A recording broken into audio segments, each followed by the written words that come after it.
ناظرین السلام علیکم ورحمۃ اللہ وبرکاتہ۔ خلاصہ قرآن مجید کے حوالے سے آج ہمارا دوسرا پارہ ہے۔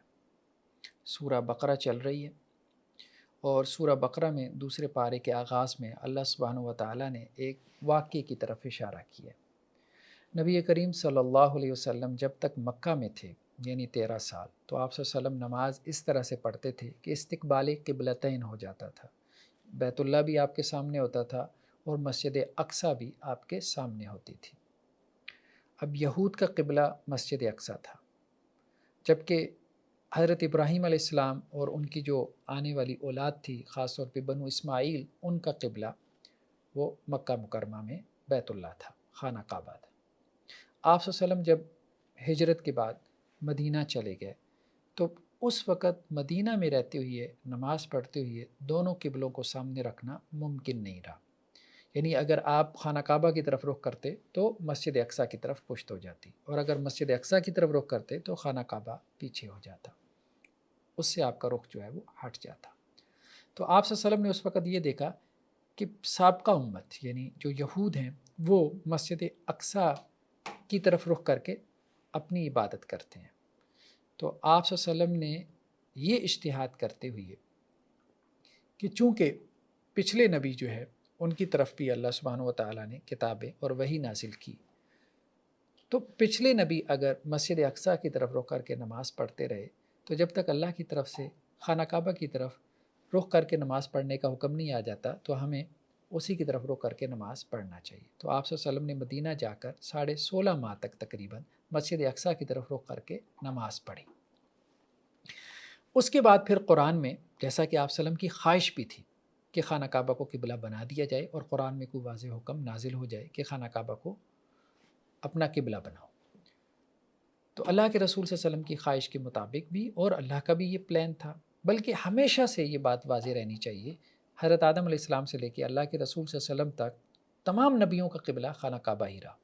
درمیان میں کچھ عرصے کے لیے یہود نے اجتہاد کرتے ہوئے، یا اپنے دین کو آپ یوں کہہ لیں کہ جی اس کے کسی حکم میں تعریف کرتے ہوئے صخرہ کو اپنے لیے قبلہ بنا لیا تھا۔ اس پہ بہت اچھی بات ہمیں تفسیر تبری میں بعض سلف کے اقوال سے بھی مل جاتی ہے، اور امام ابن قیم علیہ رحمہ کے ہاں بھی مل جاتی ہے۔ ہم نے مستقل طور پہ اس پہ کچھ ریسرچ آرٹیکلز بھی مرتب کیے کہ تمام نبیوں کا قبلہ، حتیٰ کہ روایتوں میں آتا ہے کہ حضرت موسیٰ علیہ السلام بھی بیت اللہ کا حج کرنے کے لیے آئے تھے۔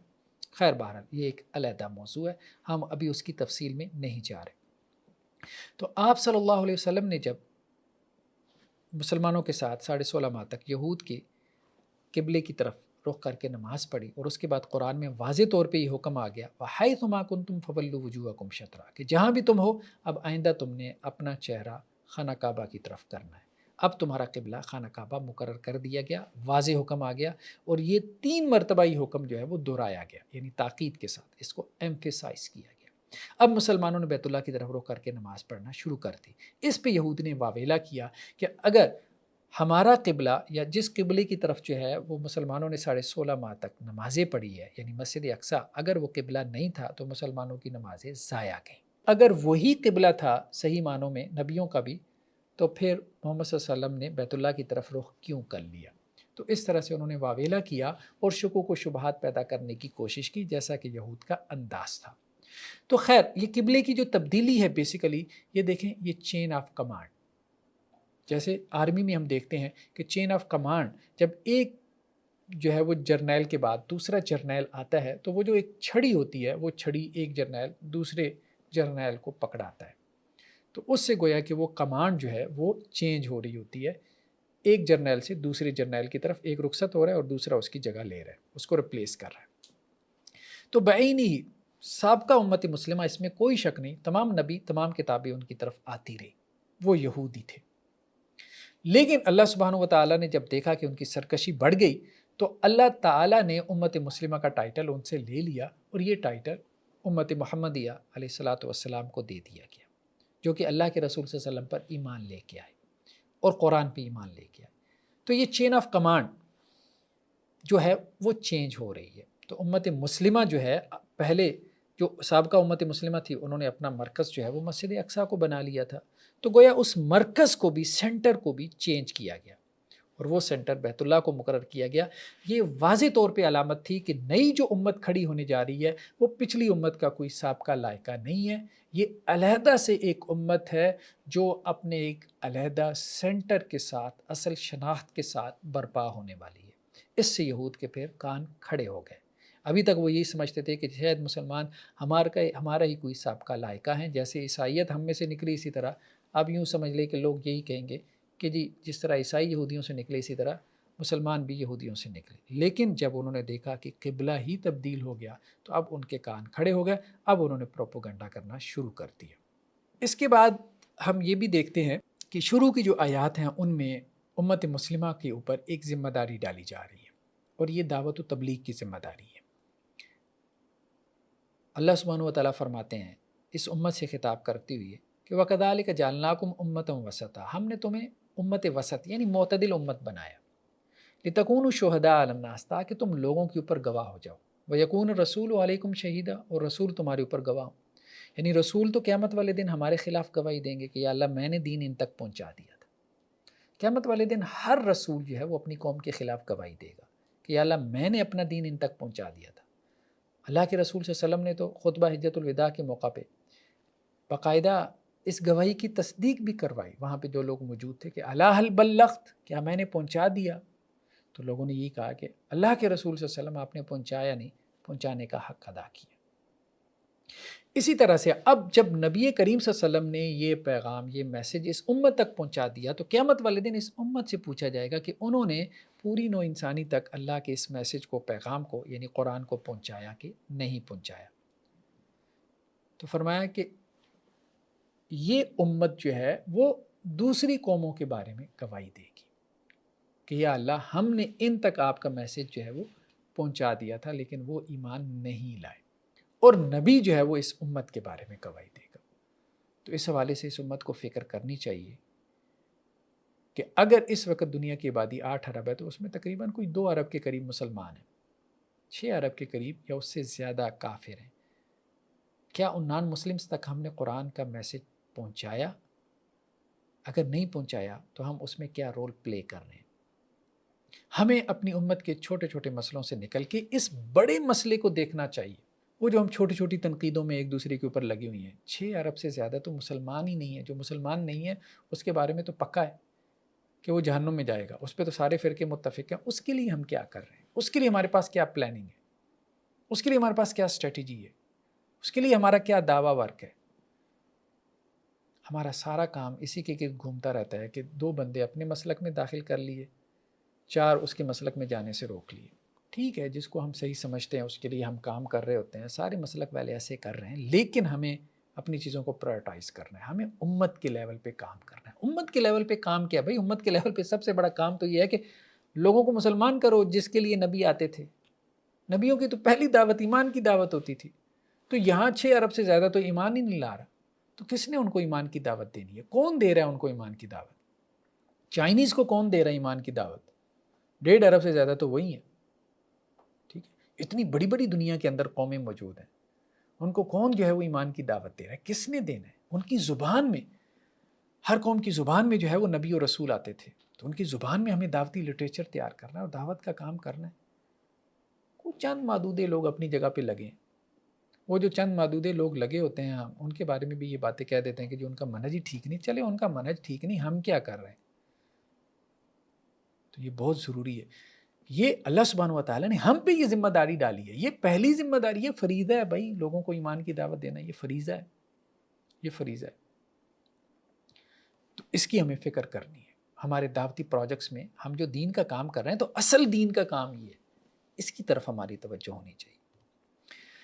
نیکسٹ ہم یہ دیکھتے ہیں اللہ سبحانہ و تعالیٰ جو ہے وہ جب قبلہ کی تبدیلی کا واقعہ بیان کرتے ہیں تو اللہ تعالیٰ کہتے ہیں کہ یہودیوں نے جیسا کہ کانٹیکس میں ہے کہ شور مچایا اور مسلمانوں کو کہا کہ تمہاری 16.5 ماہ کی تو نمازیں ضائع ہو گئیں، یہ وہ، تو اس پہ قرآن نے تبصرہ کیا، بڑا خوبصورت تبصرہ، کہ بعض اوقات کوئی امت وہ ظواہر کی طرف زیادہ توجہ دینا شروع کر دیتی ہے، ظاہر پرستی اس میں آ جاتی ہے، جو باطن ہوتا ہے، جو اس کی اسپرٹ ہوتی ہے، وہ جو ہے وہ پس منظر میں چلی جاتی ہے، وہ لوگ اس کو چھوڑ دیتے ہیں۔ لیٹرز کو پکڑ لیتے ہیں، اسپرٹ کو چھوڑ دیتے ہیں، لیٹرز کے ساتھ کھیلتے رہتے ہیں۔ قرآن نے کہا کہ وَلِكُلٍّ وِجْهَةٌ هُوَ مُوَلِّيهَا فَاسْتَبِقُوا الْخَيْرَاتِ۔ اے مسلمانوں، ہر ایک کے لیے ایک ڈائریکشن ہے۔ یہودی ایک طرف رخ کر کے عبادت کر رہے ہیں، مسجد اقصیٰ کے مشرقی حصے کو عیسائیوں نے اپنا قبلہ بنا لیا تھا، تو اے مسلمانوں تمہارے لیے بھی ایک جہت ہے، جہت پہ، ڈائریکشن پہ کس طرف رخ کر کے نماز پڑھنی ہے، جہت پہ ان سے جھگڑا نہ کرو، فَاسْتَبِقُوا الْخَيْرَاتِ، نیکیوں میں آگے بڑھ جاؤ۔ اصل کام یہ ہے، یہ روح ہے دین کی، یہ اسپرٹ ہے، نیکی میں آگے بڑھو، نیکی میں آگے بڑھو۔ ظواہر کی اہمیت ہے، لیکن ظواہر سیکنڈری درجے کی اہمیت رکھتے ہیں۔ پرائمری درجے کی اہمیت وہ آپ کی کیفیات ہیں، وہ آپ کے دل کی کیفیات ہیں، جن کیفیات کے ساتھ آپ عبادت کرتے ہیں، جن کیفیات کے ساتھ جو ہے وہ مطلب جیسے احسان کی کیفیت ہے، جیسے خشیت کی کیفیت ہے، یہ سب۔ اب آپ دیکھیں کہ ہمارے یہاں ظاہر پہ اتنی توجہ دی جاتی ہے۔ ہم نے وہی بات کہی تھی کہ ہم نے یہ بھی سوچنا ہے کہ یہودیوں کا یہ ایٹیچیوڈ، قرآن نے اس کو کریٹیسائز کیا، اس امت میں تو نہیں آ گیا۔ ہمارے ہاں بھی زیادہ تر ریسرچ اور تحقیق ظواہر پہ ہوئی ہے، اسپرٹ پہ نہیں ہوئی، باطن پہ نہیں ہوئی، کیفیات پہ نہیں ہوئی۔ اللہ کے رسول صلی اللہ علیہ وسلم کی نماز کو لے لیں، ہر مسلک کے لوگوں نے نماز پہ کتابیں لکھی اور کھینچ تان کے، ٹھیک ہے، کسی نے کھینچ تان کی، کسی نے نہیں کی ہوگی، ٹھیک ہے، وہ اپنی اپنی جگہ، لوگ روایتیں لوگوں نے بیان کی، ٹھیک، بہت اچھی بات ہے، نماز سنت کے مطابق پڑھنی چاہیے، بالکل پڑھنی چاہیے، اس کا ظاہر سنت کے مطابق ہونا چاہیے، بالکل ہونا چاہیے، لیکن جو چیز سب کے ہاں ایگریڈ اپان تھی، آپ اس پہ کتاب ڈھونڈیں آپ کو نہیں ملے گی۔ مثال کے طور پہ اللہ کے رسول صلی اللہ علیہ وسلم نماز پڑھتے ہوئے ایسے روتے تھے جیسے آپ کے سینے سے ہنڈیا کی آواز آتی تھی، اس خشیت کے ساتھ۔ اب یہ بھی تو ایک سنت ہے، یہ بھی تو ایک سنت ہے، اس خشیت کی کیفیت کے ساتھ نماز پڑھنا۔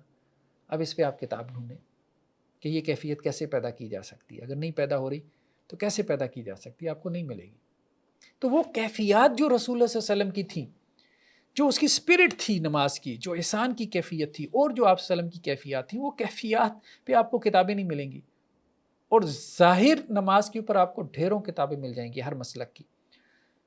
ظواہر کی اہمیت ہے، ہم یہ نہیں کہہ رہے کہ نہیں اہمیت، لیکن اصل چیز جو ہے وہ باطن ہے، اس کی طرف توجہ دینے کی ضرورت ہے۔ وہ جو قلب کی کیفیت ہے، ایکشن آف دی ہارٹ، افعال القلوب، وہ کیسے پیدا کرنے ہیں، پیدا نہیں ہو رہے تو وہ کیفیات کیسے پیدا کرنی ہے، اللہ کے ساتھ کیسے لو لگانی ہے، کیسے اللہ کی محبت پیدا ہو، کیسے خشیت پیدا ہو، کیسے دل میں تقوی پیدا ہو، کیسے دل کے اندر ایمان پیدا ہو، یہ سب ایکشن آف دی ہارٹ ہیں، افعال القلوب۔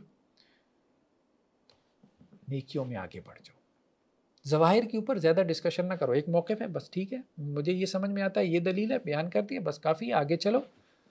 بھئی آپ کو سمجھ میں نہیں آ رہا، کوئی بات نہیں، یہ جو باطنی کیفیت ہے اس پہ متفق ہو، یہ پیدا کرنے کی کوشش کرو، یہ پیدا کرنے کی، نماز احسان کے ساتھ پڑھو، اس پہ متفق ہو، بس یہ کیفیت پیدا کرو کہ نماز ایسے پڑھو جیسے اللہ کو دیکھ رہی، اللہ تمہیں دیکھ رہا ہے۔ تو ظواہر کے بجائے مقاصد کی طرف توجہ۔ نیکسٹ کیا ہے؟ ذکر الہی کی اہمیت۔ قرآن مجید نے کہا فَاذْكُرُونِی اذْكُرْکُم، اللہ تعالیٰ یہ کہتا ہے اے میرے بندو مجھے یاد کرو، میں تمہیں یاد کروں گا، اور میرا شکر ادا کرو، میری ناشکری نہ کرو۔ اللہ کے رسول صلی اللہ علیہ وسلم نے اس بات کو اس طرح سے واضح کیا کہ اللہ سبحانہ و تعالیٰ، یہ بھی حدیث قدسی ہے کہ اللہ تعالیٰ یہ کہتے ہیں جب بندہ مجھے تنہائی میں یاد کرتا ہے تو میں بھی اس کو یاد کرتا ہوں، اور جب وہ مجھے مجلس میں یاد کرتا ہے تو میں اسے اس سے بہتر مجلس میں یاد کرتا ہوں، یعنی فرشتوں کی مجلس میں۔ اور جب بندہ میری طرف جو ہے وہ چل کر آتا ہے تو میں اس کی طرف دوڑ کر آتا ہوں، اور جب وہ میری طرف جو ہے وہ ایک ہاتھ بھر آتا ہے تو میں، یعنی بالشت بھر آتا ہے تو میں اس کی طرف جو ہے وہ بازو بھر آتا ہوں، زیادہ اس کی طرف لپکتا ہوں۔ تو اللہ تعالیٰ تو زیادہ رسپانسو ہے، بندہ جتنا اللہ کی طرف بڑھتا ہے اللہ تعالیٰ اس سے زیادہ اس کی طرف بڑھتے ہیں، اس سے زیادہ اس کی طرف بڑھتے ہیں، زیادہ رسپانسو ہے اللہ تعالیٰ۔ تو اللہ تعالیٰ کہتے ہیں مجھے یاد کرو، میں تمہیں یاد کروں گا، مجھے یاد رکھو، میں تمہیں یاد رکھوں گا، اور میری ناشکری نہ کرو، میری ناشکری۔ بندہ بعض اوقات جو ہے وہ بہت مشکل میں ہوتا ہے، آزمائش میں ہوتا ہے، کہتا ہے یا اللہ میں آپ سے دعائیں مانگ رہا ہوں، آپ مجھے یاد ہی نہیں کر رہے۔ تو اللہ کا دین بھی تو مشکل میں ہے، جب اللہ کا دین مشکل میں ہے تو اس وقت تم نے اللہ کو کیوں نہیں یاد رکھا، اس کے رسول کو، اور اس دین کی کیوں نہیں نصرت اور حمایت کی؟ یہ ہے اللہ کو یاد رکھنے کا معاملہ۔ یعنی ایک تو اللہ کو یاد رکھنے کا معاملہ ٹھیک ہے، وہ زبان سے یاد رکھنا، ذکر کرنا، دل میں یاد رکھنا، وہ تو ہے ہی ہے، لیکن اس کے ساتھ ساتھ جو ہے اللہ کے دین کی نصرت بھی مراد ہے. پھر جب آپ آزمائش میں ہوگے تو اللہ تعالیٰ آپ کو بھی یاد رکھیں گے، آپ سے آپ کی آزمائش بھی ٹالیں گے. جو اللہ کے دین کی نصرت کرتے ہیں اللہ تعالیٰ ان کی نصرت کرتا ہے. جو آسانی میں جو ہے وہ اللہ کو یاد رکھتے ہیں اللہ تعالیٰ تنگی میں پھر انہیں یاد رکھتے ہیں. تو فَاذْكُرُونِی اذْکُرْکُم، ذکر الہی کی یہ اہمیت ہے. اللہ کو بھولنا نہیں چاہیے، اللہ کو بھولنا نہیں چاہیے. ہر حال میں اللہ کو یاد رکھو، ہر حال میں، اٹھتے بیٹھتے چلتے پھرتے. دل کر رہا ہے نہیں دل کر رہا، کبھی دل کر رہا ہوتا ہے پھر بھی ذکر کرو، نہیں دل کر رہا پھر بھی ذکر کرو. اور معمول بنا لیں کہ روزانہ جو ہے وہ حمد و ثنا کی تسبیحات کرنی ہے، تسبیح و تحلیل کی، درود شریف کی، استغفار کی. نیکسٹ آیات میں اللہ سبحانہ و تعالیٰ نے صبر کی اہمیت بیان فرمائی. فرمایا اے اہل ایمان استعینوا بالصبر والصلاۃ، صبر کے ذریعے اللہ کی مدد حاصل کرو، نماز کے ذریعے بھی. اللہ کی مدد کیسے حاصل ہو سکتی ہے؟ اللہ کی مدد حاصل کرنے کے دو ٹول ہیں. ایک نماز، آپ صلی اللہ علیہ وسلم کو جب کوئی مشکل پیش آتی تھی تو آپ فوراً نماز کی طرف متوجہ ہوتے تھے، نماز پڑھ کے اللہ سے مدد مانگو. دوسرا صبر، صبر کرو. آپ صلی اللہ علیہ وسلم نے جیسے کہا نا کہ جو صبر کرنا چاہتا ہے اللہ تعالیٰ اس کو صبر دے دیتا ہے، جو کرنا ہی نہیں چاہتا اس کو پھر صبر نہیں ملتا، وہ پھر بے صبرا ہوا رہتا ہے. پھر وہ کہتا ہے یہ کیوں ہو گیا میرے ساتھ، یہ ایسے نہیں ہونا چاہیے تھا. تو ایسے کر لو بھائی، جتنا بے صبری کا مظاہرہ کر لیں آپ کا مسئلہ تو حل نہیں ہوتا. یعنی بے صبری کرنے سے، اللہ سے شکوے شکایات کرنے سے، اللہ سے لڑنے سے، ایون اللہ کو برا بھلا کہنے سے آپ کا مسئلہ حل ہو جائے گا؟ نہیں ہوگا، وہ تو وہیں کا وہیں ہے. تو صبر کرنا سیکھو، صبر کرنا سیکھو. پیشنس تمہارے اندر ہونا چاہیے، ٹالرنس ہونا چاہیے. اور فرمایا کہ جو لوگ اللہ کے راستے میں فوت ہو جائیں، مارے جائیں، ان کو مردہ مت کہو، بل احیاء، بلکہ وہ زندہ ہے. یعنی شہداء کے ہیں، اللہ کے ہاں زندہ ہیں. اللہ کے رسول نے حضرت جعفر طیار رضی اللہ عنہ کے بارے میں فرمایا ان کے 2 بازو کٹ گئے تھے، اللہ نے انہیں 2 پر دے دیے، وہ جنت میں اڑتے پھرتے ہیں، جنت میں اڑتے پھرتے ہیں. تو شہداء ان کی ارواح تو اللہ سبحانہ و تعالیٰ، جیسا کہ مسند احمد کی روایت ہے، وہ سبز رنگ کی پرندوں کی یعنی چڑیوں کی پیٹوں میں ڈال دیتے ہیں. سارا دن جنت میں چرتی چکتی ہیں وہ، اور شام جو ہے وہ اللہ کے عرش کے نیچے قندیلوں میں گزارتی ہیں. اور اللہ سبحانہ و تعالیٰ ان کو روزانہ جھانک کے پوچھتے ہیں میرے بندوں کو چاہیے تو نہیں یا اللہ، اس کے علاوہ کیا چاہیے؟ دن جنت میں گزرتا ہے، شام جو ہے وہ اللہ کے عرش کے سائے میں گزرتی ہے، اللہ کے عرش کے نیچے اللہ کے جوار میں، قرب و جوار میں گزرتی ہے، رات اللہ کے ساتھ گزرتی ہے. اس سے زیادہ کیا چاہیے؟ تو یہ شہید کا مرتبہ ہے، یہ شہید کا درجہ ہے. وہ اس کو مردہ مت کہو، وہ زندہ ہے اللہ کے ہاں. اس نے اپنے خون سے جو ہے وہ اللہ سبحانہ و تعالیٰ کے دین کی نصرت کی، اس نے اپنی جان قربان کر دی اللہ کے دین کے لیے. یہاں تو لوگ سیاسی پارٹیوں کے لیے کر دیتے ہیں. اور ساتھ میں کیا کہا کہ دیکھو میں لازماً تمہاری آزمائش کروں گا، وَلَنَبْلُوَنَّكُمْ بِشَيْءٍ مِّنَ الْخَوْفِ وَالْجُوعِ. خوف جیسے ہوتا ہے انسان کے اوپر، ڈر، دشمن کا خوف ہوتا ہے. والجوع، بھوک، تنگی آ جاتی ہے، معاشی تنگی آتی ہے. وَنَقْصٍ مِّنَ الْأَمْوَالِ، کبھی مال میں نقصان ہو جاتا ہے. والانفس، اور اسی طرح جان کا نقصان ہو جاتا ہے. والثمرات، کبھی غلہ، اناج، فصل، اس کو کوئی کیڑا لگ گیا، کوئی اسی طرح سے سیلاب آ گیا. تو یہ تکالیف، یہ مصیبتیں آتی رہتی ہیں. تو اس پہ اللہ تعالیٰ صبر کرنے والوں کو کیا کریں گے؟ اجر دیں گے. وبشر الصابرین، صبر کرنے والوں کو خوشخبری دے دیں. جب ان کو کوئی مصیبت پہنچتی ہے تو وہ کیا کہتے ہیں؟ ہم بھی اللہ کی طرف جانے والے ہیں، یہ سب کچھ ختم ہو جانے والا، سب اللہ کا ہی ہے. تو یہی لوگ ہیں جن کے اوپر ان کے رب کی طرف سے رحمتیں نازل ہوتی رہتی ہیں، اور یہی لوگ ہدایت یافتہ ہیں. تو صبر ایک بہت عام ٹول ہے. آپ صلی اللہ علیہ وسلم فرمائیں بندہ مومن کا معاملہ عجیب ہے، کبھی نعمت میں ہو تو اللہ کا شکر ادا کرتا ہے، اجر پا جاتا ہے. آزمائش میں ہو تو صبر کرتا ہے، پھر بھی اجر پا جاتا ہے. انسان 2 حالتوں سے خالی نہیں ہے، یا تو نعمت میں ہے یا مشکل میں ہے، آزمائش میں، دونوں طرح سے وہ اجر پا لیتا ہے. نیکسٹ آیات میں اللہ سبحانہ و تعالیٰ نے ایک شرک کا تذکرہ کیا. ہم تو صرف شرک کسی کو سمجھتے ہیں کہ جی جیسے بت کے سامنے سجدہ کر دیا، کسی جو ہے وہ قبر کے سامنے سجدہ کر دیا، ٹھیک ہے. شرک صرف یہ نہیں ہے کہ بت کے سامنے سجدہ کر دیا یا قبر کے سامنے جو ہے وہ انسان لیٹ گیا. شرک کی کئی قسمیں ہیں، قرآن جس کی طرف اشارہ کرتا ہے. اور بعض اوقات بہت سے لوگ جو اپنے آپ کو مواحد سمجھتے ہیں کہ وہ بڑے توحیدی ہیں، وہ بھی شرک کی ان قسموں میں مبتلا ہو جاتے ہیں. تو شرک کو قرآن سے سمجھنے کی ضرورت ہے. اس پہ ہم نے علیحدہ سے کچھ ایپیسوڈ ریکارڈ کروائے ہیں. قرآن میں جو شرک ہے، اس کی جو کیٹیگریز، اس کی جو اقسام ہے. فرمایا لوگوں میں سے وہ بھی ہیں من یتخذ من دون اللہ اندادا، جنہوں نے اللہ کے علاوہ کچھ معبود بنا لیے. اب وہ معبود، ان معبودوں کو وہ کیا کرتے ہیں؟ ان کے کچھ سجدے کر رہے ہیں، کیا کر رہے ہیں؟ یحبونہم کحب اللہ، ان سے وہ محبت کر رہے ہیں جیسے اللہ سے محبت کرنی چاہیے. یہ ہے شرک فی المحبت. یعنی کسی چیز کی محبت جب اللہ کی محبت سے بڑھ جائے، اللہ تعالیٰ کہتے ہیں سب سے بڑی محبت اللہ کی محبت ہونی چاہیے. تم نے اللہ کی محبت میں کسی کو شریک کر لیا، نہیں. یعنی اللہ کی عبادت میں جس طرح سے شریک نہیں کرنا، اسی طرح تمہارے اندر کی جو کیفیات ہیں، جو کیفیت اللہ کے لیے ہونی چاہیے وہ کیفیت کسی بندے کے لیے نہیں ہونی چاہیے. اس میں بھی کسی کو شریک نہ ٹھہراؤ. اور اہل ایمان کیا ہیں؟ والذین آمنوا اشد حبا للہ. اہل ایمان اللہ سے سب سے زیادہ محبت کرتے ہیں، ان کے دل میں سب سے زیادہ محبت اللہ کی ہوتی ہے.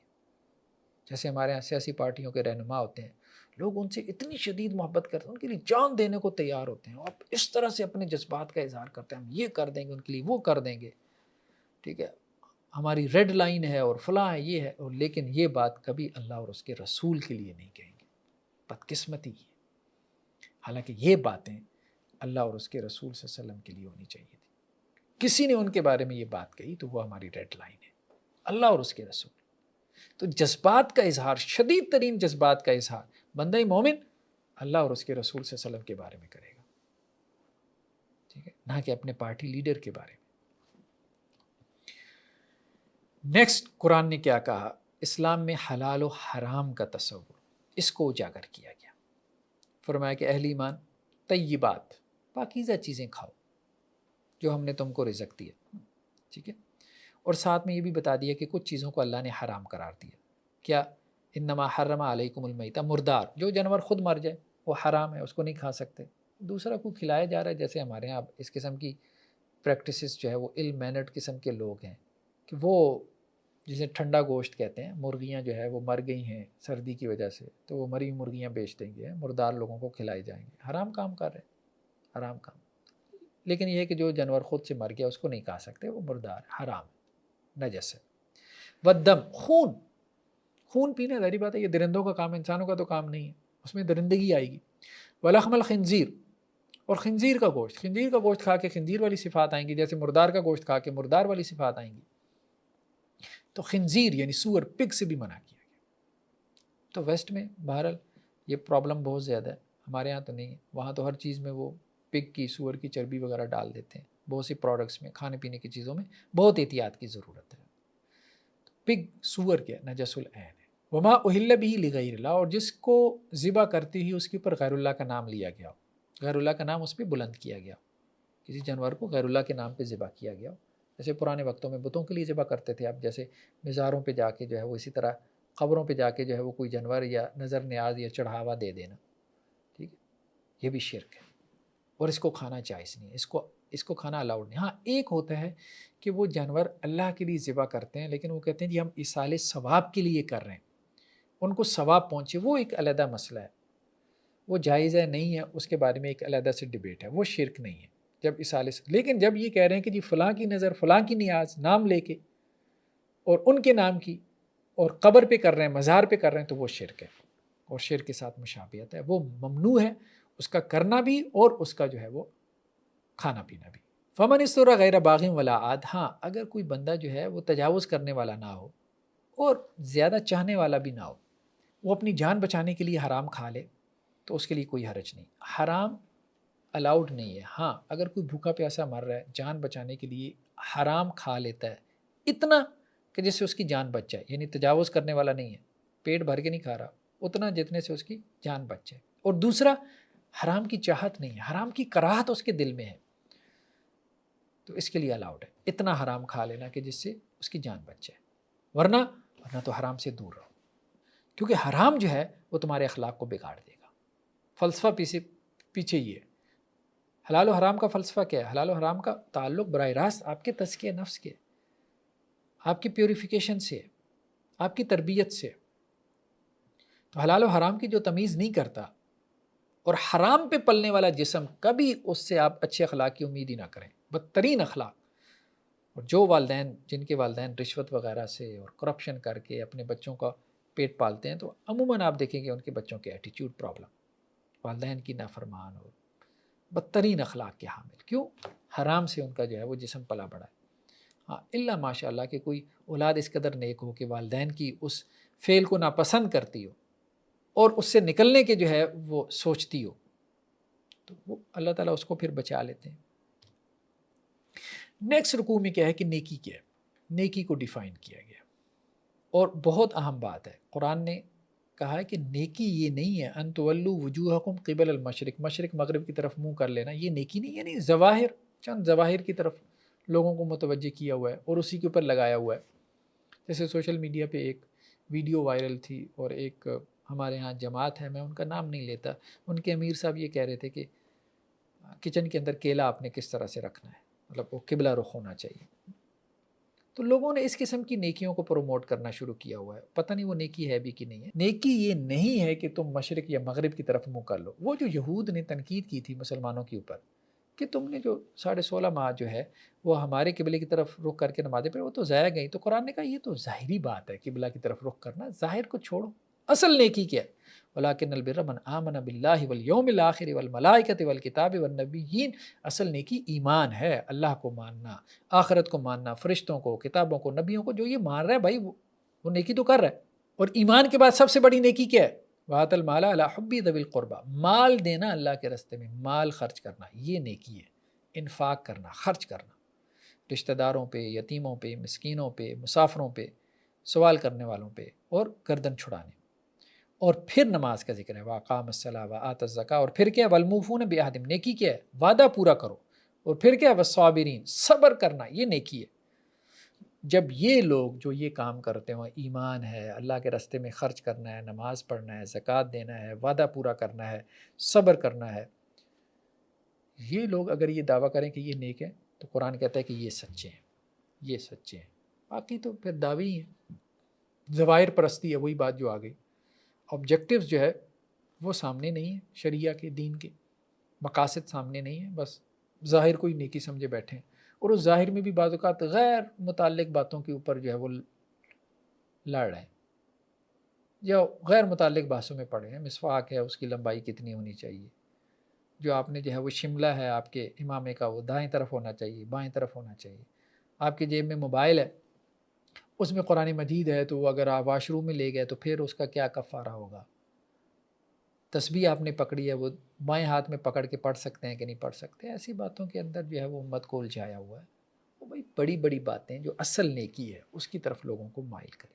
آج کی خبر تھی کہ ایک والدین نے کیا کیا کہ پہلے اپنے بچوں کو زہر دیا، پھر خود زہر کھا کے مر گئے۔ ہمارے روزمرہ کی نیوز پیپر میں، الیکٹرانک پرنٹ میڈیا میں، سوشل میڈیا میں آپ کو یہ خبریں سننے کو ملتی، لوگ بھوکوں مر رہے ہیں، لوگوں پہ ظلم ہو رہا ہے، جاگیردار وڈیرے لوگوں کو ظلم کر کے مار رہے ہیں، لوگ قتل ہو رہے ہیں۔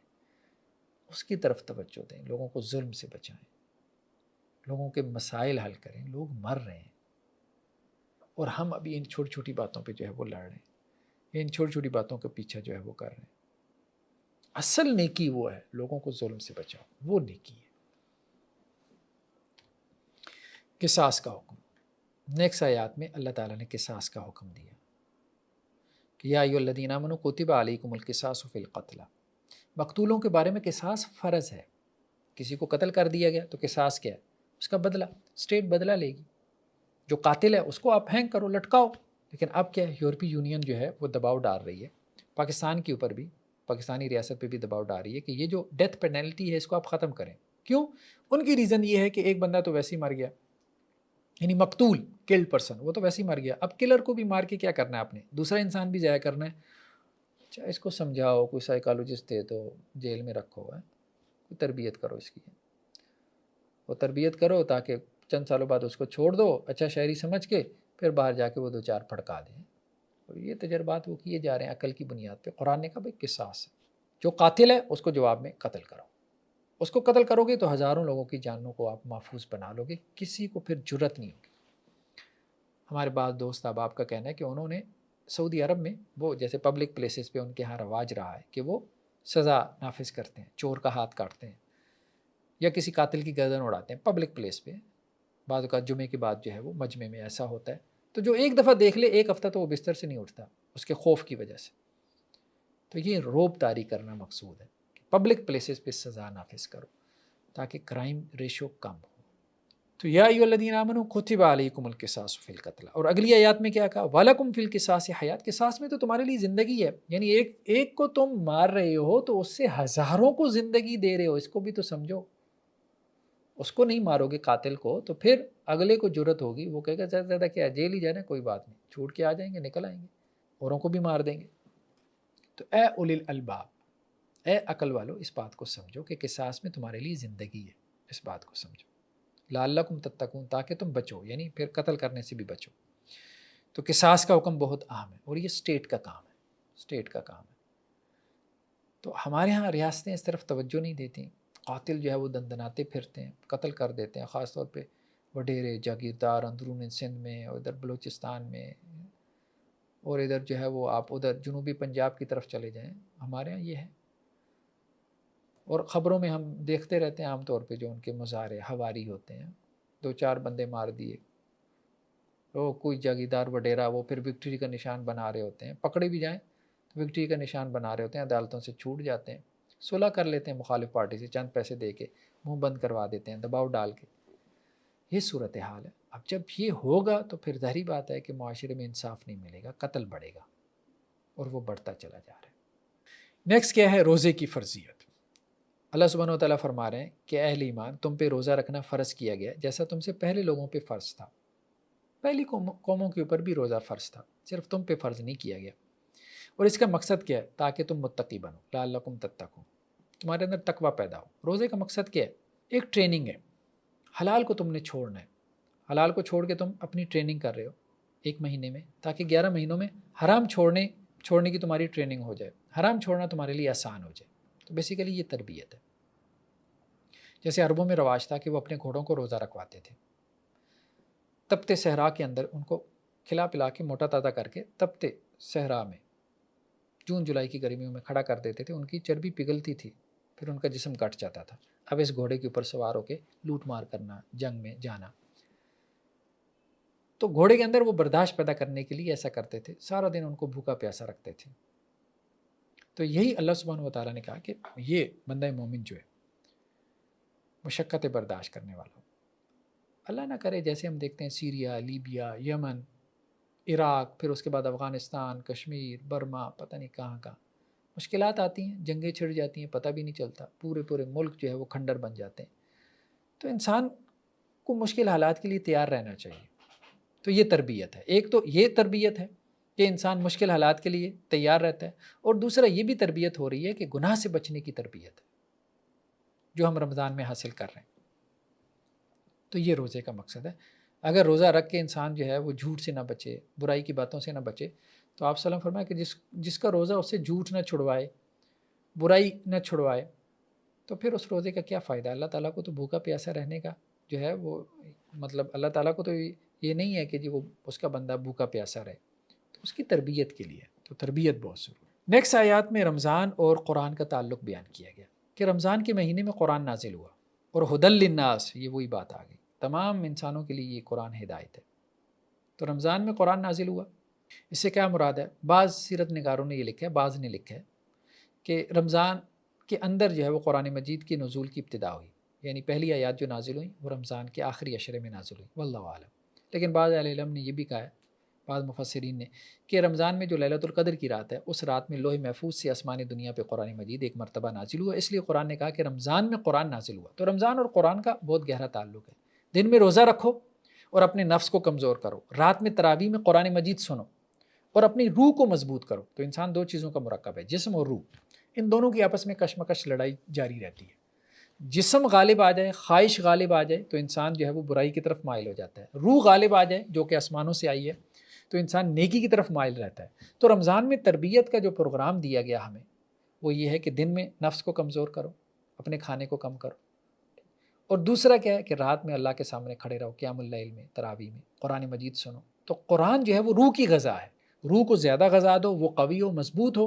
جسم کے لیے روح کی مثال ایسے ہے جیسے گھوڑ سوار گھوڑے کے اوپر سوار ہے، ٹھیک ہے؟ تو یہ نفس ایک منہ زور گھوڑا ہے جس کو روح نے چلانا ہے، قابو کرنا ہے۔ اب گھوڑ سوار اگر کمزور ہے تو گھوڑا اس کو اٹھا کے دے مارے گا۔ تو یہی معاملہ ہے کہ انسان کا نفس اس کو برائی کے اندر دے مارتا ہے۔ جب روح کمزور ہوتی ہے تو روح کو قوی کرو۔ روح کیسے قوی ہوگی؟ قرآن مجید کے ساتھ تعلق مضبوط کر کے۔ تو کہا گیا کہ یہ رمضان کے مہینے میں قرآن نازل ہوا اور یہ لوگوں کے لیے ہدایت ہے، وبینات من الہدی والفرقان، اور یہ واضح ہدایت اور فرقان کی دلائل۔ نیکسٹ روزے کے حوالے سے یا رمضان کے حوالے سے، یہ پورا رکوع سورہ بقرہ کا رمضان کے احکامات کے بارے میں، تو اس میں یہ بات کہی گئی کہ رمضان میں ایک اور چیز کا اہتمام کرنا، اور وہ ہے دعا۔ اللہ کے رسول وسلم کو چیزوں کا اہتمام کرتے تھے رمضان میں، ایک تو قرآن کا دور مکمل کرتے تھے حضرت جبرائیل علیہ الصلوۃ والسلام کے ساتھ، دوسرا روزہ، اور تیسرا جو ہے وہ لیلۃ القدر کی تلاش، اور چوتھا صدقہ، اور پانچواں دعا کا بھی ذکر کیا گیا۔ قرآن نے کہا ہے کہ رمضان میں زیادہ سے زیادہ دعا کرو، تو کہا گیا کہ جب میرے بندے میرے بارے میں سوال کریں تو آپ انہیں کہہ دیں کہ میں ان کے قریب ہوں، اجیب دعوت الداعی اذا دعان، جب بھی کوئی دعا کرنے والا مجھ سے دعا کرتا ہے تو میں اس کی دعا کو پورا کرتا ہوں، فلیستجیبوا لی، لیکن انہیں بھی تو میری بات ماننی چاہیے نا، دوہرا تعلق ہے۔ آپ دنیا میں بھی کسی کے ساتھ آپ کا تعلق یہ ہو کہ جب اس سے کام پڑے اور اس کے پاس چلے جائیں تو وہ بھی کہے گا کہ یار کیسے مفاد پرست ہو، جب تمہارا کام ہوتا ہے آ جاتے ہو، ویسے تمہارا کوئی تعلق نہیں ہے، اور جب ہمارا کام پڑتا ہے تو دائیں بائیں ہو جاتے ہو، اس طرح سے تعلق نہیں چلتا۔ تو اللہ تعالیٰ یہ کہہ رہے ہیں کہ دیکھو، جب میں تمہیں پکارتا ہوں کہ میرے دین کی نصرت کرو، میرے دین کی حمایت کرو، میرے لیے نکلو، میرے دین کے لیے خرچ کرو، انفاق ہے، جہاد ہے، اور چیزیں، خدمت خلق کا کام ہے، تو اس وقت تو تم کرتے نہیں، میری دعوت پہ تو لبیک نہیں کہتے، جب اپنا مسئلہ ہوتا ہے تو لے کے آ جاتے ہو کہ یا اللہ ہمارا مسئلہ حل کر دیں۔ یہ نہیں، دو طرفہ تعلق ہے۔ تو انہیں چاہیے لوگوں کو کہ وہ میری بات پہ بھی تو لبیک کہیں، میں ان کی دعا کو قبول کروں گا۔ اللہ کے رسول صلی اللہ علیہ وسلم فرمایا کہ بندہ مومن جب دعا کرتا ہے تو تین میں سے ایک بات لازم ہوتی ہے، یا تو اللہ تعالیٰ اس کی دعا قبول کر لیتے ہیں، یا پھر اللہ تعالیٰ اس سے کوئی آزمائش دور کر دیتے ہیں، یا پھر اللہ تعالیٰ اس کی دعا کو آخرت کے لیے ذخیرہ کر لیتے ہیں، آخرت میں اس کو اس کا ریوارڈ دیں گے، اجر و ثواب دیں گے۔ تو صحابہ نے کہا اللہ کے وسلم کیا ہم پھر دعا زیادہ نہ کیا کریں؟ تو آپ صلی اللہ علیہ وسلم فرمایا ہاں، جتنی مرضی دعا کرو۔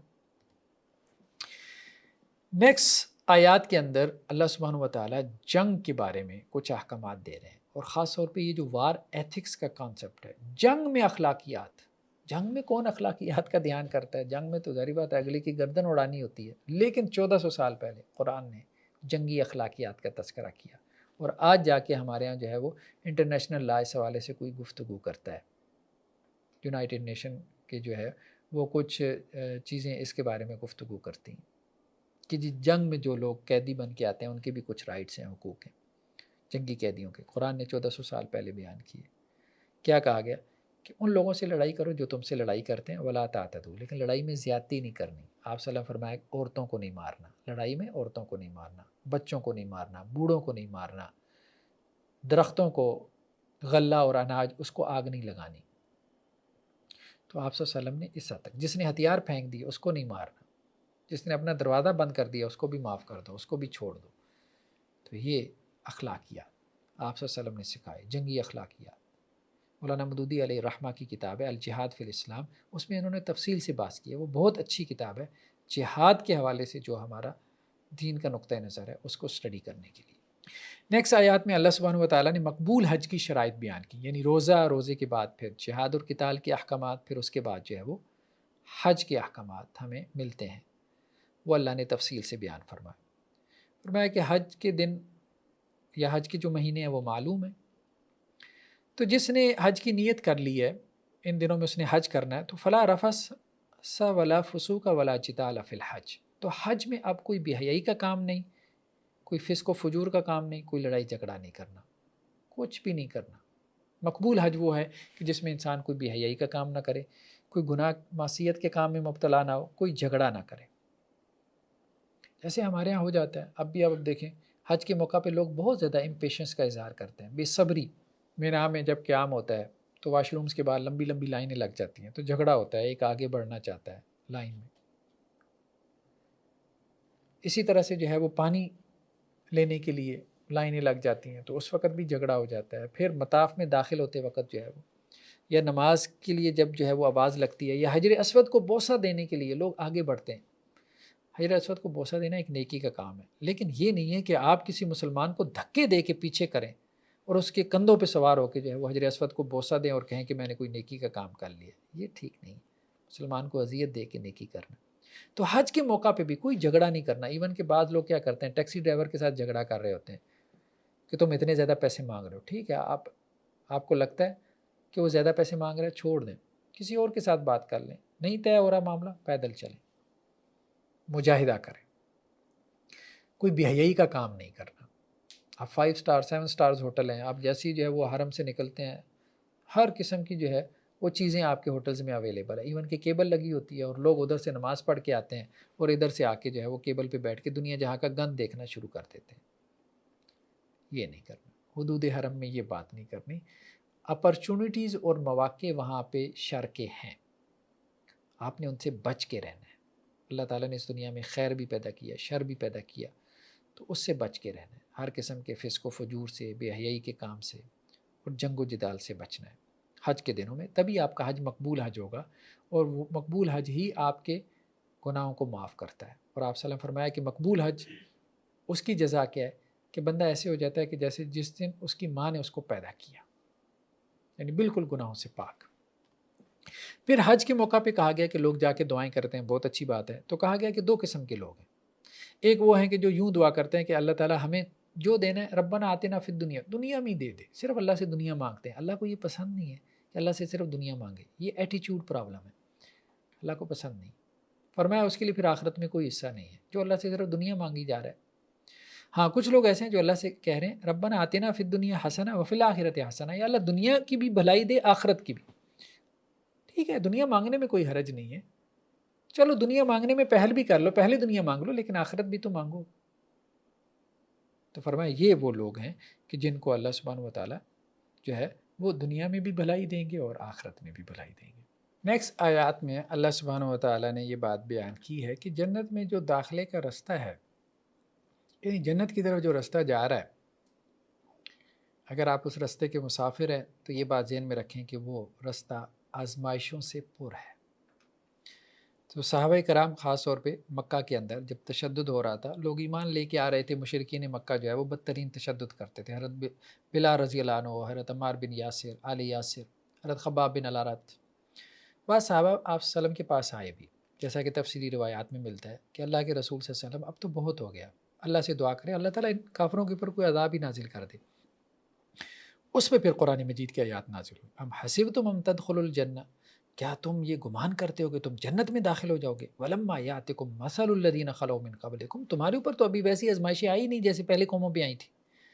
مستہم البأساء والضراء وزلزلوا، پچھلی قوموں کے اوپر شدید ترین آزمائشیں آئیں، جسمانی بھی، معاشی تنگی بھی، اور وہ ہلا مارے گئے. حتی یقول رسول والذین آمنوا معه متی نصر اللہ، حتی کہ اللہ کے جو رسول تھے اور ان کے جو ساتھی تھے وہ پکار اٹھے اللہ کی مدد کب آئے گی. تو انہیں بتا دیں اللہ کی مدد قریب ہے.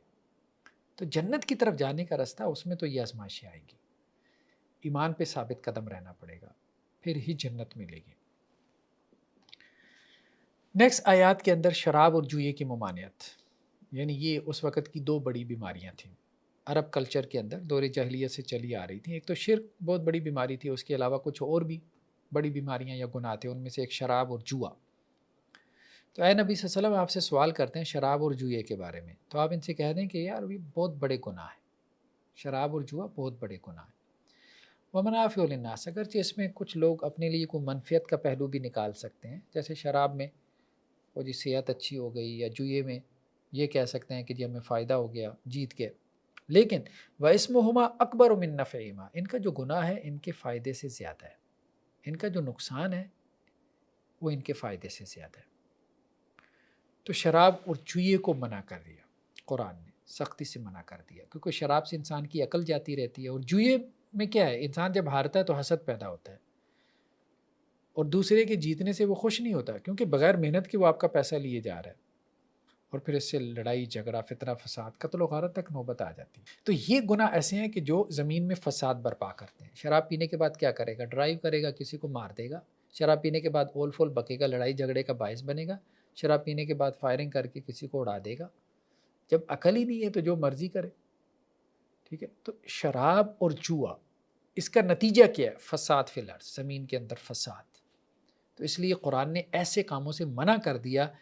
یعنی قرآن میں جن چیزوں سے منع کیا گیا یا ہمارے دین میں جن چیزوں سے منع کیا گیا اس کے پیچھے بھی کوئی لاجک ہے، کوئی حکمت ہے، انسان کی فلاح کے لیے، انسان کی فائدے کے لیے ان کاموں سے منع کیا گیا، اور جن کا حکم دیا گیا اس پہ بھی انسان کی بھلائی ہے، انسان کا فائدہ ہے. اور آپ سے سوال کرتے ہیں کہ کیا خرچ کریں، آپ انہیں کہیں کہ جو ضرورت سے زائد ہے اس کو خرچ کرتے ہیں، جو ضرورت سے زائد ہے. ٹھیک ہے. نیکسٹ آیات میں اللہ سبحانہ و تعالیٰ نے کہا کہ یہ خاص طور پہ جو سوشل لائف ہے اس کے حوالے سے کچھ احکامات دیے کہ مشرک مرد جو ہے اس کے ساتھ اپنی عورتوں کا نکاح نہ کرو، اور اسی طرح مومن مرد جو ہے وہ مشرک عورتوں سے نکاح نہ کرے۔ تو اللہ سبحانہ و تعالیٰ کہہ رہے ہیں کہ وَلَا تَنْكِحُوا الْمُشْرِكَاتِ، مشرک عورتوں سے نکاح نہ کرو یہاں تک کہ وہ ایمان لے آئیں، اور مومن لونڈی وہ تمہارے لیے مشرک عورت سے بہتر ہے، بھلے وہ مشرک عورت کتنی ہی تم کو اچھی نہ لگے، خوبصورت ہے، ویل سیٹلڈ ہے، ایجوکیٹڈ ہے، نہیں، اس کی طرف نہیں جانا۔ اور مشرک مردوں سے بھی نکاح نہ کرو یہاں تک کہ وہ ایمان لے آئیں، اور غلام جو مومن ہے وہ تمہارے لیے بہتر ہے مشرک مرد سے، بھلے وہ مشرک مرد تمہیں کتنا اچھا لگے، مطلب ویل ایجوکیٹڈ ہے اور بڑا اس کا سوشل سٹیٹس ہے، کاروباری آدمی ہے، کھاتا پیتا ہے، نہیں، اس سے غلام بہتر ہے جو مومن ہو، جو موحد ہو۔ کیوں؟ کیونکہ مشرک جو ہے وہ آگ کی طرف بلاتے ہیں اور اللہ تمہیں جنت کی طرف بلا رہے ہیں۔ دونوں کا جو ہے وہ جو لائف کی جو ڈائریکشن ہے وہ ڈیفرنٹ ہے دونوں کی، ایک مشرق میں جا رہا ہے دوسرا مغرب میں جا رہا ہے، ٹھیک ہے۔ تو جب دونوں کی لائف کی ڈائریکشن ڈیفرنٹ ہے تو وہ کیسے جو ہے وہ اپنی زندگی کی گاڑی ایک راستے پہ ڈال سکتے ہیں؟ نہیں ڈال سکتے، ایک طرف کھینچے گا دوسرا دوسری طرف کھینچے گا تو گھر کا ادارہ تباہ ہو جائے گا، چلے گا بھی نہیں۔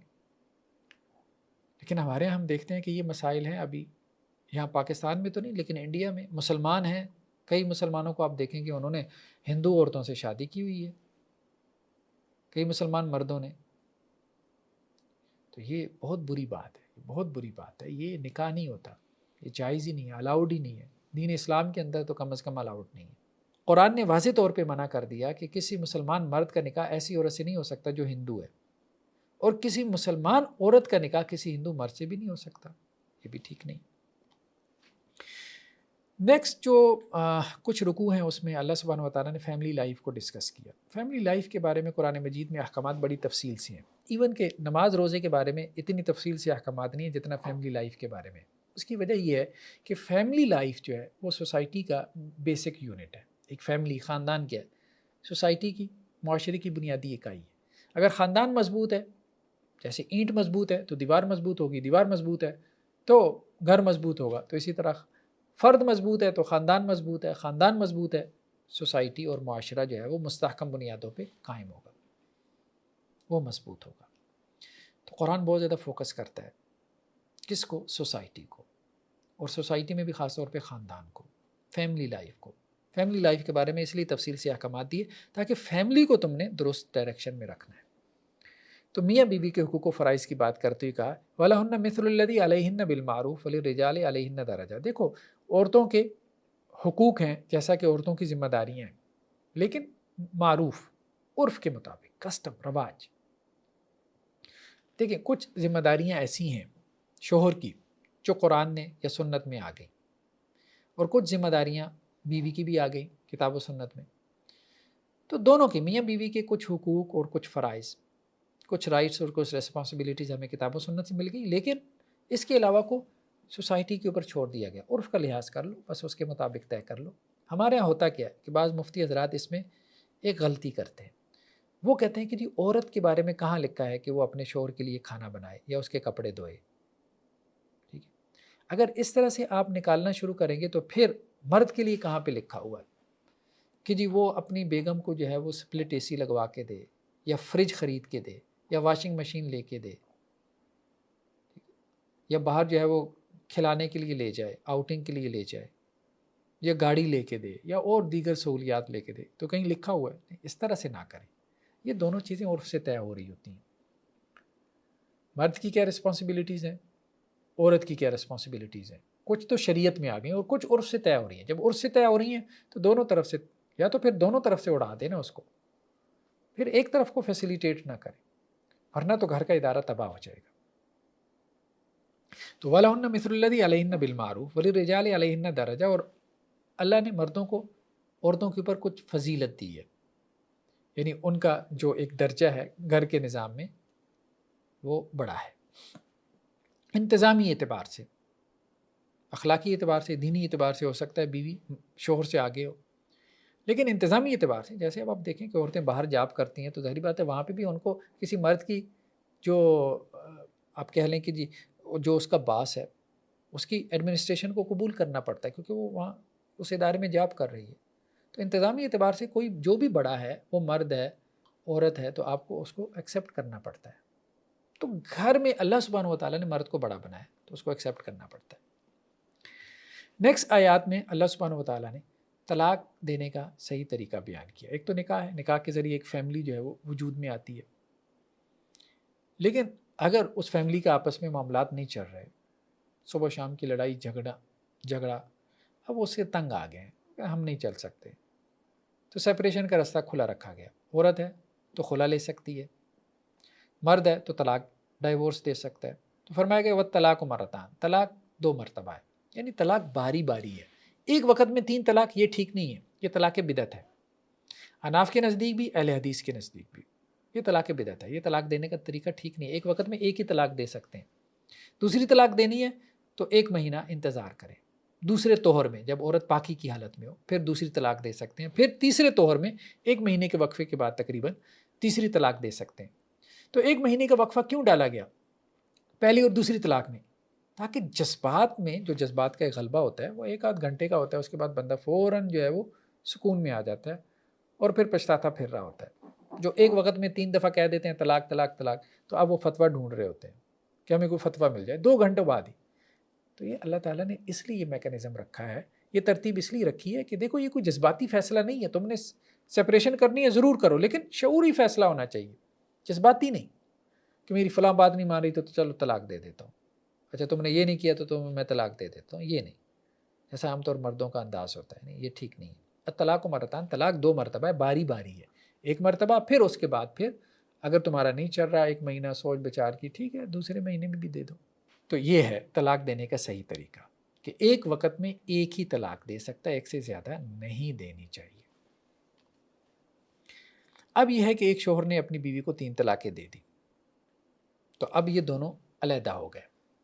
اب شوہر کسی اور جگہ نکاح کر لے، بیوی کسی اور جگہ نکاح کر لے، تو بیوی کی دوسرے شوہر سے بھی نہیں بنی، وہاں پہ بھی اس کو طلاق ہو گئی، تو اب وہ پہلے شوہر سے شادی کر سکتی ہے، اس میں کوئی حرج نہیں ہے. لیکن اگر یہ پری پلانڈ ہو کہ ایک شوہر سے 3 طلاقیں ہو گئی ہیں، اب وہ بیوی آگے کسی اور سے نکاح کرتی ہے اور اسے کہتی ہے کہ تم میرے ساتھ حلالہ کرو، یعنی میرے ساتھ 3 دن 1 ہفتہ 2 ہفتے جو ہے وہ نکاح کر لو اور پھر مجھے طلاق دے دو تاکہ میں پہلے شوہر کے لیے حلال ہو جاؤں. یہ پری پلانڈ حلالہ ہے. اس کے بارے میں اللہ کے رسول صلی اللہ علیہ وسلم کی واضح حدیثیں ملتی ہیں کہ کرائے کا سانڈ نہیں بننا، یہ کرائے کا سانڈ ہے. اور یہ بھی حدیثوں میں آتا ہے کہ اس کے اوپر اللہ کے رسول صلی اللہ علیہ وسلم کی لعنت ہے، اللہ کی لعنت ہے ایسے شخص کے اوپر جو حلالہ کرتا ہے اور جو کرواتا ہے. تو اگر یہ اتفاقاً ہو تو کوئی حرج نہیں ہے، لیکن اگر پری پلانڈ ہو تو اس سے منع کیا گیا دین. نیکسٹ کیا ہے کہ بیوی کو تنگ کرنے کی غرض سے طلاق نہ دینا.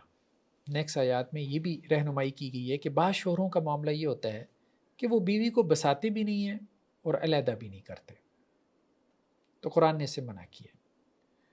فرمایا وَلَا تُمْسِكُوهُنَّ ضِرَارًا لِتَعْتَدُوا، ان کو نقصان پہنچانے کے لیے نہ روکے رکھو تاکہ ان پہ زیادتی کرو، یعنی ان کو تنگ کرنے کی غرض سے اپنے عقد نکاح میں نہ رکھو.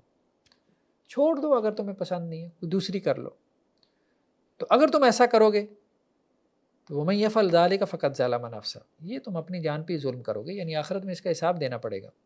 اور دیکھو اللہ کی آیات کو مذاق نہ بناؤ، یہ مذاق نہیں ہے. اللہ کے حکم سے یہ نکاح کا رشتہ قائم ہوا، اس کو مذاق نہ بناؤ. اچھے سے چل سکتے ہو چلتے رہو، اگر نہیں چل سکتے تو پھر علیحدہ ہو جاؤ.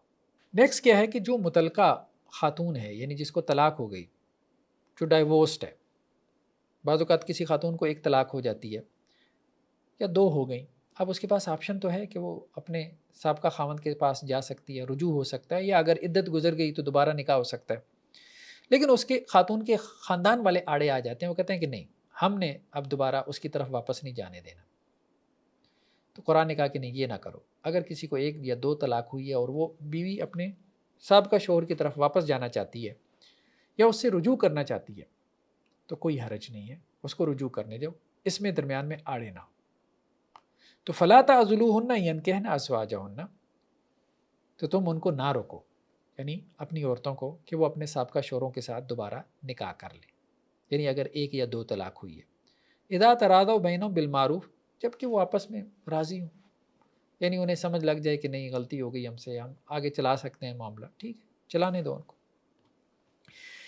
نیکسٹ آیات میں اللہ سبحانہ و تعالیٰ نے مدت رضاعت کو بیان کیا کہ ماں جو ہے وہ اپنے بیٹے کو کتنی مدت تک دودھ پلائے گی، تو کہا گیا کہ مائیں جو ہے وہ اپنی اولاد کو حولین کاملین، پورے 2 سال دودھ پلائیں، لیکن اگر کوئی اس سے پہلے بھی چھڑوانا چاہے تو چھڑوا سکتی ہیں، لیکن قرآن نے یہ مدت بیان کی کہ 2 سال جو ہے وہ رضاعت کی مدت ہے، 2 سال تک بچے کو دودھ پلانا چاہیے۔ اور اب تو ہماری میڈیکل سائنس بھی کہتی ہے کہ مدر فیڈ جو ہے یہ ڈبے کا دودھ اس کے بالمقابل کچھ بھی نہیں ہے، تو جو بچے مدر فیڈ پہ ہوتے ہیں تو وہ زیادہ صحت مند ہوتے ہیں، یا مدر فیڈ زیادہ جو ہے وہ نفع بخش ہے ڈبے کے دودھ کی نسبت، تو ماؤں کو اپنے بچوں کو دودھ پلانا چاہیے۔ نیکسٹ آیات کے اندر اللہ سبحانہ و تعالیٰ یہ کہہ رہے ہیں کہ اللہ کے راستے میں خرچ کرو۔ اللہ کے راستے میں خرچ کرنے کے مختلف انداز ہمیں قرآن میں ملتے ہیں، کبھی قرآن کہتا ہے کہ جی زکوٰۃ دو، کبھی قرآن کہتا ہے کہ انفاق کرو، اور یہاں پہ یہ انداز کیا ہے کہ اللہ کو قرض ہی دے دو، چلو خرچ کرنے کا اگر جگرا نہیں ہو رہا، اللہ کو قرض سمجھ کے دے دو، قیامت والے دن اللہ سے واپس لے لینا، قیامت کو بھی تو کوئی کرنسی چلے گی، ٹھیک ہے، جس کی بنیاد پہ جو ہے وہ وہاں تم نے زندگی گزارنی ہے، کوئی گھر ور خریدنا ہے جنت میں ہے، تو وہ کرنسی اعمال کی کرنسی ہوگی، تو ابھی جو ہے وہ کچھ کرنسی اللہ کے راستے میں خرچ کر دو قرض سمجھ کے۔ تو من ذا الذی یقرض اللہ قرضا حسنا، کون ہے جو اللہ کو قرض حسنا دے، فیضاعفہ لہ اضعافا کثیرا، اللہ تعالیٰ اس کو کئی گنا زیادہ کر کے واپس کرے۔ تو ایسے نہیں دے سکتے تو قرض سمجھ کے دے دو، اللہ کو قرض سمجھ کے دے دو، کسی طرح سے اللہ کے راستے میں خرچ کرو، یہ بہت بڑی نیکی ہے، آخرت میں کام آئے گی۔ نیکسٹ آیات میں اللہ سبحانہ و تعالیٰ نے مسلمان حکمران کی بنیادی اہلیت بیان کی۔ کیا اہلیت ہے؟ ایک جو مسلمان حکمران ہے کوئی بھی، جیسے ہمارے یہاں پرائم منسٹر ہے، یا اس کے بعد جو ہے وہ وزیر اعلیٰ جسے ہم کہتے ہیں، ٹھیک ہے، یا اس کے علاوہ جو وزارتیں ہیں، یا پارلیمنٹ کے نیشنل اسمبلی ہے یا سینٹ کے جو ہیں ممبران ہیں، تو کیا بنیادی کیا اہلیت ہونی چاہیے؟ تو یہاں پہ اللہ سبحانہ و تعالیٰ نے بنی اسرائیل کا مطلب ان کی تاریخ میں سے ایک قصہ بیان کیا، حضرت طالوت کا۔ تو بنی اسرائیل کے اندر جو ہے وہ طالوت علیہ السلام کو بادشاہ بنایا گیا، تو بنی اسرائیل نے اعتراض کیا کہ جی طالوت ہمارے بادشاہ کیسے ہو سکتے ہیں، ہم طالوت سے زیادہ جو ہے وہ بادشاہت کے حقدار ہیں۔ یعنی ان میں جو سردار تھے بنی اسرائیل کے، تو انہوں نے کہا ہم سردار ہیں، ایک غریب آدمی کو بادشاہ بنا دیا گیا، اور ولم یؤت سعۃ من المال، طالوت کے پاس تو کوئی مال و دولت بھی نہیں ہے، ہم چودھری ہیں، سردار ہیں، وڈیرے ہیں، تو ہمارے پاس حکمرانی آنی چاہیے تھی۔ تو اس پہ اللہ سبحانہ و تعالیٰ نے کہا کہ اللہ تعالیٰ نے طالوت کا انتخاب اس لیے کیا ہے، ان کو بنی اسرائیل کا بادشاہ اس لیے بنایا گیا ہے، وزادہ بسطاً فی العلم والجسم، کہ علم میں بھی وہ بڑھ کے ہیں، جسم میں بھی بڑھ کر ہے۔ تو ایک حکمران کو علم میں بھی، خاص طور پہ دینی علم میں بہت بڑھ کے ہونا چاہیے، اور جسم میں جسمانی اعتبار سے قوی مضبوط ہونا چاہیے، اچھا گھوڑ سوار ہو، اچھا شہ سوار ہو، ٹھیک ہے، اچھا تیر انداز ہو۔ اس وقت یہی تیر، تلوار، نیزہ، یہی ساری چیزیں ہوتی تھی، اچھا سپاہی ہو، اچھا سولجر ہو، ٹھیک ہے، اور دوسرا علم میں بھی اچھا اسکالر ہو۔ نیکسٹ کیا ہے؟ مارکہ خیر و شر۔ زندگی جو ہے یہ مارکہ خیر و شر ہے، اللہ نے یہ دنیا کا جو سٹیج سجایا ہے، اس میں شروع سے آخر تک جو ہے قیامت تک یہ خیر و شر کا مارکہ لگا رہنا ہے، حق و باطل کا آپس میں جنگ لگی رہنی ہے۔ تو اللہ سبحانہ و تعالیٰ اس کے ذریعے سے لوگوں کو آزما رہے ہیں۔ اب اس میں جو ہے خیر و شر کے اس مارکے میں کامیاب کون لوگ ہوتے ہیں؟ جو خیر کے پڑھنے میں اور صبر کرنے والے ہوں، لیکن اگر خیر کے پڑھنے میں تو ہیں لیکن صبر کرنے والے نہیں، تو وہ ناکام ہو جاتے ہیں پھر۔ تو حضرت طالوت علیہ السلام جو ہے جب بادشاہ بنا دیے گئے بنی اسرائیل کی، تو دوسری طرف کافروں کا لشکر تھا، مشرکین کا، ان کے بادشاہ جالوت تھے، دونوں کا آمنا سامنا ہوا۔ تو حضرت طالوت نے اپنے لشکر کے لوگوں کو کہا تھا، لمبا سفر کر کے آ رہے تھے تو پانی نہیں تھا، تو کہا کہ ایک نہر پہ سے گزر ہوگا، اس نہر سے تم نے ایک چلو بھر پانی پینا ہے، جو اس سے زیادہ پیے گا تو یہ ٹھیک نہیں ہے، یہ تجاوز ہوگا ہمارے حکم سے۔ تو زیادہ تر لوگوں نے، وہ پیاسے تھے تو پانی پیٹ بھر کے پی لیا۔ اب جب پیٹ بھر کے پی لیا تو اب جالوت کے لشکر کے سامنے کھڑے ہونے کے قابل نہیں رہ گئے۔ جنہوں نے چلو بھر پانی پیا تھا ان کی پیاس تھوڑی سی بجھ گئی، اب وہ اس قابل ہو گئے کہ وہ جالوت کے لشکر کے سامنے کھڑے رہے، اور انہوں نے پھر کہا کہ کتنی مرتبہ ایسے ہوا کہ چھوٹی جماعت بڑی جماعت پہ غالب آ گئی، تو تھوڑے ہونے کے باوجود اللہ نے ان کو غلبہ دے دیا۔ تربیت، ٹریننگ بہت ضروری ہے، اور صبر۔ تو جنگ میں بھی صبر وہی کرے گا جس نے پہلے صبر کرنا سیکھا ہوگا. جیسے روزہ، اب روزے میں جیسے گرمیوں کے دن ہوتے ہیں، گرمیوں کے دنوں میں جب آپ روزہ کھولتے ہیں اور اس وقت آپ 1 گلاس پانی پی لیں، شربت لے لیں، جوس لے لیں، ملک شیک لے لیں، 2 گلاس لے لیں، لیکن آپ پورا جگ چڑھا جائیں گے تو پھر آپ کے لیے تراویح تو کیا، مغرب کی نماز کے لیے کھڑا ہونا مشکل ہو جائے گا، آپ لیٹ جائیں گے، عبادت نہیں کر پائیں گے. تو یہی معاملہ ان کے ساتھ ہوا، وہ جنگ میں کھڑے نہیں ہو سکے. اکثریت جو میجورٹی تھی، حضرت طالوت علیہ السلام خیر کے پڑھنے کی طرف تھے لیکن نہیں کھڑے ہو سکے. کھڑے وہ رہے جنہوں نے اپنی تربیت کی، اپنے نفس کو کنٹرول میں رکھا، اپنی ضرورت کو بھی پورا کیا لیکن تربیت کے ساتھ. حلال ہے ٹھیک ہے بھائی، حلال ہے، حلال کا مطلب یہ تو نہیں اب سارا دن چرتے چکتے رہو، کھاتے پیتے شہید ہو جاؤ. کھانا پینا حلال ہے ٹھیک ہے، لیکن اتنا کھاؤ پیو کہ شہید ہی ہو جاؤ، یہ تو نہیں. حلال کا مطلب یا جائز کا مطلب یہ بھی نہیں ہے، وہاں پہ بھی آپ کو روک لگانی ہے اپنی تربیت کے لیے.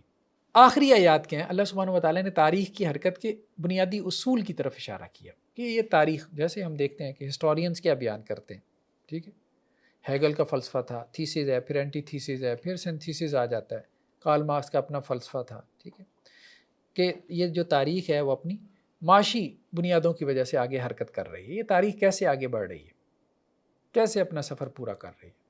تو قرآن کا جو فلسفہ تاریخ ہے اس میں کیا ہے، اللہ کا فیصلہ بہت اہم ہے اس تاریخ کو آگے بڑھانے میں، اس دنیا کو چلانے میں. اللہ کی تدبیر بہت اہم ہے.